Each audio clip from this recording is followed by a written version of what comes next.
আসসালামু আলাইকুম ওয়া রাহমাতুল্লাহি ওয়া বারাকাতুহু। অনলাইনে এটা আমাদের পঞ্চম ক্লাস, অর্থাৎ আমরা ধারাবাহিকভাবে এর আগে 4টি ক্লাস করেছি।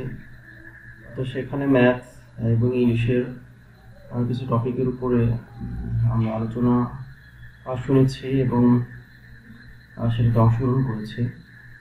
তো আজকে আমরা ইংলিশের উপর একটা ক্লাস করব। এই ক্লাসের একটা অংশ আমরা অলরেডি করেছি, যেটা হচ্ছে অ্যাফার্মেটিভ নেগেটিভের প্রথম 7টা রুলস, যেটা আমি একটা ভিডিওতে অলরেডি তৈরি করেছি। তো আজকে আমরা এই ভিডিওতে বাকি যে রুলগুলো আছে সেগুলো শেষ করব এবং এই রুলগুলো শেষে আমরা একটা এক্সারসাইজ সলভ করব। ওই এক্সারসাইজটা আসলে মূলত তোমাদের জন্যই, তোমরা যারা ভিডিও দেখতেছো তাদের জন্য একটা টাস্ক থাকবে। আর যারা ভিডিও দেখা শুরু করেছো তারা অবশ্যই এই রুলগুলোকে অবশ্যই খাতায় লিখে রাখবে, নোট করবে। এই জন্য সাথে খাতা কলম অবশ্যই নিয়ে বসবে। তো আমরা রুল 8 থেকে আজকে শুরু করব। রুল 8 হচ্ছে অ্যাজ সুন অ্যাজ যখন থাকবে কোনো সেন্টেন্সে, তখন সেটাকে যখন আমরা নেগেটিভ করব, তো অ্যাজ সুন অ্যাজ এর পরিবর্তে আমরা নো সুনার হ্যাড বসাবো।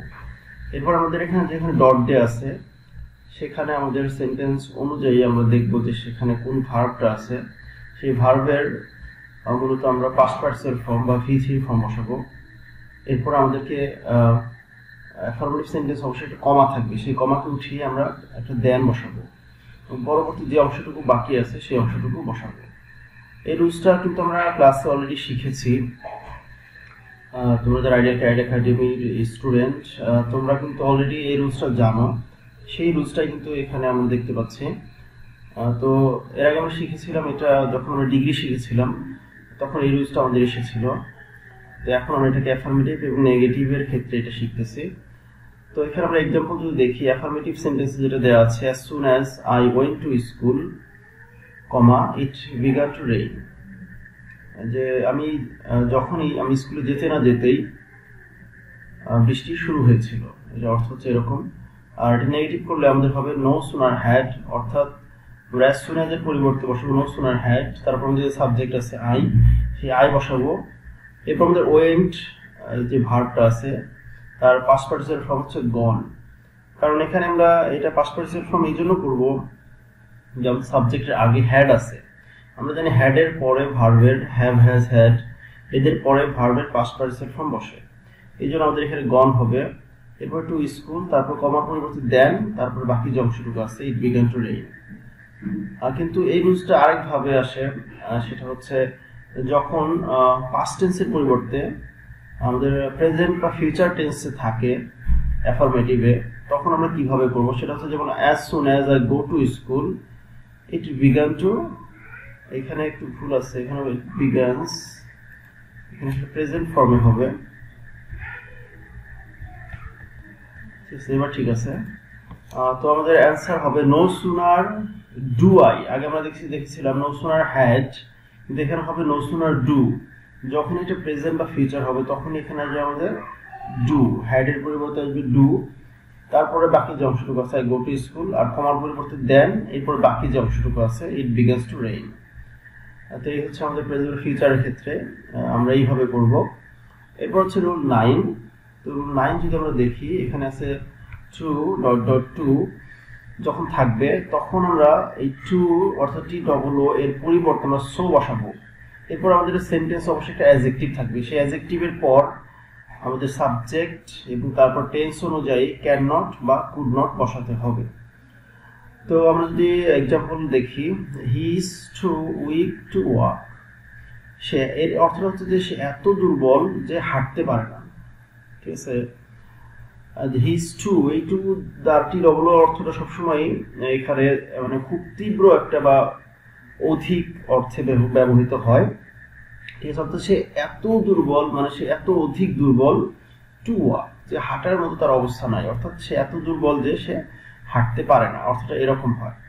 এটাকে যখন আমরা নেগেটিভ করব, সরি এখানে মনে হয় ভুলে ইন্টারগেটিভ লেখা হয়ে গেছে। তো এটাকে যখন আমরা নেগেটিভ করব তখন আমরা লিখবো he is so weak that he can not walk. তো তো এখানে আমাদের যদি হি ইজ এর পরিবর্তে হি ওয়াজ থাকতো, অর্থাৎ যদি পাস্ট টেন্স হতো, তখন কিন্তু আমরা ক্যান নট এর পরিবর্তে আমরা শেষের অংশটুকুতে আমরা কুড নট বসাতাম। ঠিক আছে, এই বিষয়টা আমাদের মাথায় রাখতে হবে। তো এইভাবে আমাদের এই সেন্টেন্সটাকে পরিবর্তন করতে হবে। তো এরপরে যদি আমরা রুল 10 দেখি, রুল 10 হচ্ছে যদি ফর দ্য লাস্ট টাইম থাকে কোনো সেন্টেন্সে তাহলে নেভার হবে। যেমন আমরা এক্সাম্পল যদি দেখি, অ্যাফার্মেটিভে I come here for the last time, যে আমি এখানে শেষবারের মতো এসেছি। তো নেগেটিভে কি হবে, I shall never come here, যে ফর দ্য লাস্ট টাইমের পরিবর্তে আমাদের বসাতে হবে নেভার। আর যেহেতু একটা কাজ যখন শেষবারের মতো করা হয় তখন সেটা ফিউচারে আর না করার একটা চিন্তা থাকে বা একটা প্রতিজ্ঞা থাকে, এই জন্য আমরা মূলত এখানে আমরা শ্যাল দিয়ে এসেছি, অর্থাৎ এটাকে ফিউচার করতে হয়, I shall never come hair.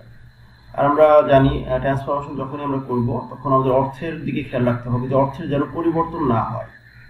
ঠিক আছে, I come here for the last time, যে আমি এখানে শেষবারের মতো এসেছি, আর নেগেটিভ অর্থ হচ্ছে I shall never come here, তাহলে আমি এখানে কখনোই আসবো না। তার মানে কি লাস্ট বার এসেছি, তার মানে আর কখনোই আসবো না। অর্থাৎ অর্থের দিক থেকে কিন্তু দুটা সেন্টেন্সের সেন্স কিন্তু ঠিক আছে। রুল 11 যদি আমরা দেখি, যে চিরন্তন সত্য বা ইউনিভার্সাল ট্রুথ যদি হয় কোনো বিষয়, তখন সেটাকে শুধু নেগেটিভ করলে হবে না, সেটাকে সাথে সাথে ইন্টারোগেটিভও করতে হবে। আমি আবার বলতেছি, অর্থাৎ চিরন্তন সত্য যদি কোনো বাক্য হয়, সেন্টেন্স হয়, ইউনিভার্সাল ট্রুথ হলে সেটাকে নেগেটিভ এবং সাথে সাথে ইন্টারোগেটিভও করতে হবে। যেমন the sun sets in the West, তো এটা হচ্ছে একটা ইউনিভার্সাল ট্রুথ, তাহলে doesn't the sun set in the West, এটা হচ্ছে আমাদের কারেক্ট অ্যান্সার। অর্থাৎ এরকম যদি কোনো সেন্টেন্স হয়, আবার আমি যদি বলি the sun rises in the east, সেক্ষেত্রেও কিন্তু আমাদের একইভাবে চেঞ্জ করতে হবে। ঠিক আছে, অথবা আমি যদি বলি the earth moves round the sun, কিংবা 2 and 2 makes 4, এইরকম যেগুলো চিরন্তন সত্য বা সায়েন্টিফিক ট্রুথ, সেগুলোর ক্ষেত্রে আমাদেরকে নেগেটিভ ইন্টারোগেটিভ করতে হবে। এরপর হচ্ছে রুল 12, যেখানে ডিগ্রির ক্ষেত্রে আমরা যে অ্যাফার্মেটিভ থেকে নেগেটিভ করব, এই রুলসগুলো এখানে শিখব। অর্থাৎ ডিগ্রি কিন্তু আমরা অলরেডি শিখেছি, অর্থাৎ এই অ্যাফার্মেটিভ থেকে নেগেটিভের যে ট্রান্সফরমেশনটা, এটা শেখার জন্য আমাদের যে প্রয়োজনীয় যে বিষয়গুলো আমাদের শেখা দরকার, সেগুলো কিন্তু অলরেডি আমরা ক্লাস করেছি এবং শিখেছি। সেই বিষয়গুলো এখন আমরা শুধু অ্যাপ্লাই করব। যেমন ডিগ্রির ক্ষেত্রে যখন আমরা অ্যাফার্মেটিভ থেকে নেগেটিভ করব, তখন যখন কোনো সেন্টেন্স সুপারলেটিভে থাকবে, অর্থাৎ দা প্লাস সুপারলেটিভ ফর্ম এর যে রুলসটা আমরা শিখেছিলাম, এইভাবে যখন থাকে তখন আমরা এটাকে পজিটিভ করার সময় আমরা কি করি, আমরা নো আদার নিয়ে আসি। তো আমরা যদি দেখি যে নো আদার কিন্তু নেগেটিভ, অর্থাৎ সুপারলেটিভকে, দা প্লাস সুপারলেটিভ ফর্মে থাকা কোনো সেন্টেন্সকে আমরা যদি পজিটিভ করি, তাহলে অটোমেটিক্যালি কিন্তু এটা নেগেটিভ হয়ে যায়। এই জন্য যখন কোনো সেন্টেন্স অ্যাফার্মেটিভে দা প্লাস সুপারলেটিভ ফর্মে থাকবে, সেটাকে নেগেটিভ করতে হলে আমাদেরকে শুধু পজিটিভ করলেই সেটা নেগেটিভ হয়ে যাবে। তো আমরা যদি এক্সাম্পল দেখি, he is the best boy in the class, তো এটা মূলত সুপারলেটিভ ডিগ্রিতে আছে, সুপারলেটিভ স্ট্রাকচারে আছে। তো এটাকে যদি আমরা আমাদেরকে নেগেটিভ করতে বলে, তখন আমরা শুধু জাস্ট এটাকে পজিটিভ করে দেবো, তাহলে আমাদের নেগেটিভ হয়ে যাবে। যেমন no other boy is as good as he in the class, তাহলে কিন্তু আমাদের পজিটিভ করলাম, কিন্তু আমাদের এটা কিন্তু নেগেটিভও হয়ে গেল। তো আমাদের এখন থেকে নেগেটিভের চেঞ্জটাও হয়ে গেল। আমরা যখন কম্পারেটিভ দেখি, যে কম্পারেটিভ আমরা জানি দেন এনি আদার বা দেন অল আদার, এরকম যখন কোনো সেন্টেন্সে থাকে, তখন সেটাকে আমরা পজিটিভ করার সময় কিন্তু আমরা নো আদার নিয়ে আসি, অর্থাৎ সেটাকে আমরা নেগেটিভ করি। তো এই ক্ষেত্রেও আমরা যদি এক্সাম্পল দেখি, he is better than any other boy in the class, তাহলে এটাকেও যদি আমাদেরকে নেগেটিভ করতে বলে, তাহলে শুধু আমরা এটাকে পজিটিভ করলে আমাদের নেগেটিভ হয়ে যাবে, অর্থাৎ আমাদের অ্যান্সার হবে no other boy is as good as he in the class. তেমনি কম্পারেটিভে অনেক সময় শুধু দেন যুক্ত থাকে, এর সাথে আর অতিরিক্ত দেন এনি আদার বা এইসব কিছু থাকে না, এবং এই সেন্টেন্সটা শুধুমাত্র দুইজন ব্যক্তি বা দুটি বস্তুর মধ্যেই তুলনা করা হয়। তো এই ক্ষেত্রে এটা কোনো সুপারলেটিভ ফর্ম থাকে না। যেমন নুসাইবা ইজ মোর ইন্টেলিজেন্ট দেন রুনা, এখানে দুইজনের মধ্যে তুলনা, এই সেন্টেন্সকে কিন্তু আমরা সুপারলেটিভ করতে পারবো না। তো যখন এটাকে নেগেটিভ করতে বলা হবে, তখন শুধু আমাদেরকে এটাকে পজিটিভ করলেই হবে। আর এখানে আমি লাল মার্ক করে যে বিষয়টা উল্লেখ করে দিয়েছি, যেটা গুরুত্বপূর্ণ, সেটা হচ্ছে এখানে দ্বিতীয় ব্যক্তি বা দ্বিতীয় ব্যক্তি বা বস্তু যার সাথে তুলনা করা হচ্ছে, তাকে আমাদেরকে সবসময় শুরুতে নিয়ে আসতে হবে। যেমন নুসাইবা ইজ মোর ইন্টেলিজেন্ট দেন রুনা, এখানে রুনার সাথে তুলনা করা হচ্ছে, তাহলে রুনাকে আমাকে কি করতে হবে, শুরুতে নিয়ে আসতে হবে। অর্থাৎ এই ক্ষেত্রে আমাদেরকে যে যার সাথে তুলনা করা হচ্ছে অর্থাৎ দ্বিতীয় ব্যক্তি বা বস্তু তাকে সবসময় পজিটিভের ক্ষেত্রে আমরা শুরুতে নিয়ে আসবো। এরপর আমরা কি করব, এটাকে নেগেটিভ করব। যেমন রুনা ইজ নট, যেহেতু আমাদের সেন্টেন্সে ইজ ছিল এই জন্য আমাদের ইজের পরে শুধু নট বসালে এটা নেগেটিভ হয়ে যায়। ইজ নট, তারপর আমাদের পজিটিভে অ্যাজ বসাতে হয়, অ্যাডজেক্টিভের আগে একটা অ্যাজ পরে একটা অ্যাজ, অথবা অ্যাজ এর পরিবর্তে শুরুতে সো বসানো যায়। Runa is not as intelligent as Nusaiba. তো এটা আমাদের কম্পারেটিভ থেকে পজিটিভ হয়ে গেল এবং একই সাথে আমাদের অ্যাফার্মেটিভ সেন্টেন্সটা কিন্তু নেগেটিভও হয়ে গেল। তো এই বিষয়টা তো তোমরা অলরেডি ক্লাস করেছো, এই ধরনের অনেক এক্সারসাইজ প্র্যাকটিস করেছো, আশা করি সমস্যা হবে না। তো পজিটিভে যদি আবার আমরা আরেকটা দেখি, অনেক সময় এইভাবে সেন্টেন্স থাকে যে অ্যাজ ডট ডট অ্যাজ, শুধু এই আকারে থাকে একটা পজিটিভ ডিগ্রি। তখন এটাকে যদি নেগেটিভ করতে বলে তখন আমরা এটাকে শুধু কম্পারেটিভ করব। যেমন Abdullah is as brave as a lion, যে আব্দুল্লাহ হচ্ছে লায়নের মতোই সাহসী।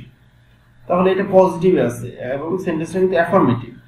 এখন এটাকে যখন আমাদের নেগেটিভ করতে বলবে তখন আমরা কি করবো, এটাকে শুধু কম্পারেটিভ করব। তখন আমাদের হবে যে শুধু নট লেস নিয়ে আসতে হবে, কি নট লেস, আর কম্পারেটিভের জন্য একটা দেন তো অবশ্যই আসবে। তাহলে Abdullah is not less brave than a lion, যে আব্দুল্লাহ সিংহের চেয়ে কম সাহসী না, তার মানে কি সে সিংহের মতোই সাহসী। ঠিক আছে। তো এরপরে আর একটা সর্বশেষ যে সেন্টেন্স আমরা দেখবো সেটা হচ্ছে কম্পারেটিভে অনেক সময় লেস যুক্ত থাকবে এবং এটা পজিটিভে থাকবে, অর্থাৎ অ্যাফার্মেটিভ থাকবে।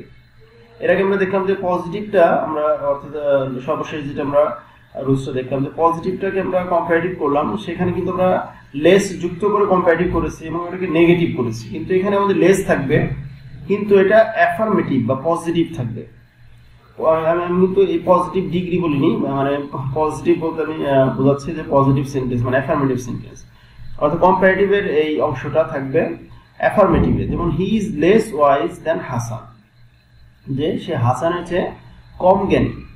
ঠিক আছে। তো এটা কম্পারেটিভে আছে এবং এটাকে অ্যাফার্মেটিভ সেন্টেন্সেও আছে। তখন যখন এটাকে আমাদেরকে বলা হবে নেগেটিভ করার জন্য তখন আমরা কি করব, হি is not as wise as Hasan, অর্থাৎ আমাদেরকে শুধু এটাকে আমাদের ইজের পরিবর্তে একটা নট বসাবো এবং লেস তো আমরা যেন শুধু কম্পারেটিভে বসে এই লেসটা উঠে যাবে।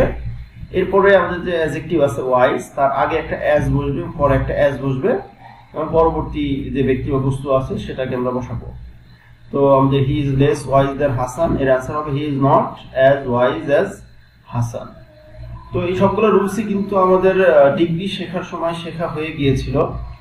তো এইগুলো আবারও আমাদের সামনে আসলো যে অ্যাফার্মেটিভ থেকে নেগেটিভের ক্ষেত্রে আমরা এই রুলসগুলোকে অ্যাপ্লাই করব এবং এইভাবে আমরা একটা অ্যাফার্মেটিভ সেন্টেন্সকে নেগেটিভে পরিবর্তন করতে পারবো। তো এই ছিল আমাদের অ্যাফার্মেটিভ থেকে নেগেটিভের বিষয়গুলো। এখন হচ্ছে তোমাদের কাজ যে তোমরা এখানে 20টা এক্সারসাইজ দেওয়া আছে, এটা তোমরা নিজেরা চেষ্টা করবে। তো আমি আমার ভিডিওর নিচে ডেসক্রিপশন বক্সে অথবা কমেন্ট বক্সে আমি একটা পিন কমেন্ট আকারে এটা অ্যান্সারগুলো সব দিয়ে দিব। তো তোমরা নিজেরা, আমি এখনই অ্যান্সার দিব না, তোমরা নিজের আগে চেষ্টা করবে, তারপর আমি ভিডিওটা আপলোড করার বেশ কিছু পরে অ্যান্সারটা আমি যুক্ত করে দেবো। তখন তোমরা অ্যান্সারটা মিলিয়ে দেখবে কার কয়টা হলো। ঠিক আছে। যেমন এখানে প্রথম সেন্টেন্স আমরা দেখতে পাচ্ছি এভরিওয়ান লাভস হিজ কান্ট্রি।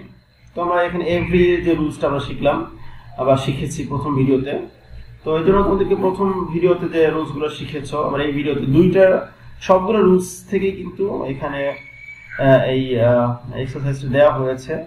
এই জন্য আগের রুলস যেগুলো পড়া হয়েছে বা দেখা হয়েছে সেগুলো করতে হবে এবং এখন যেগুলো দেওয়া হলো সেগুলো শিখতে হবে।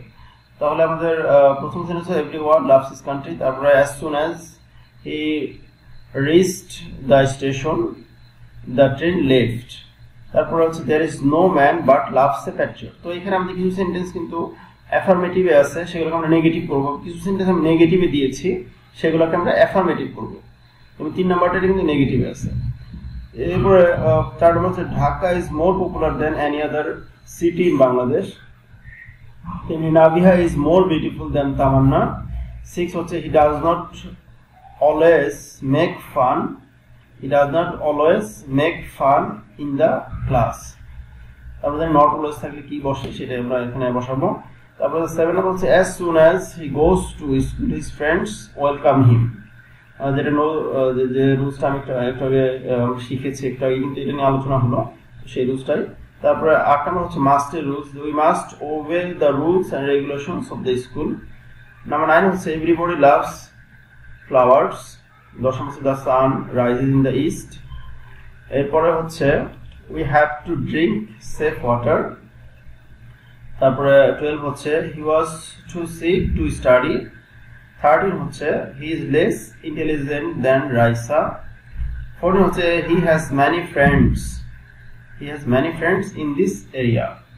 এরপর 15 হচ্ছে they want a little rice.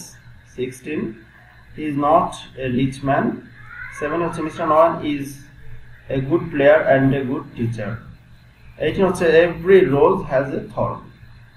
এরপর 19 হচ্ছে everybody should admit the truth.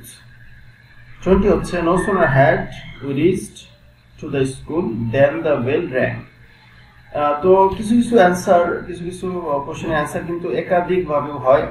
আমি যদি সবগুলোর অ্যান্সার অপশন না দেওয়া থাকে, তোমাদের যদি মনে হয় যে এই অ্যান্সারটা কারেক্ট, তাহলে সেটাও আমাকে কমেন্ট করে জানাবে। যদি কোনো কনফিউশন থাকে আমি ইনশাআল্লাহ পরবর্তী ভিডিওতে সেটা সলভ করে দেবো।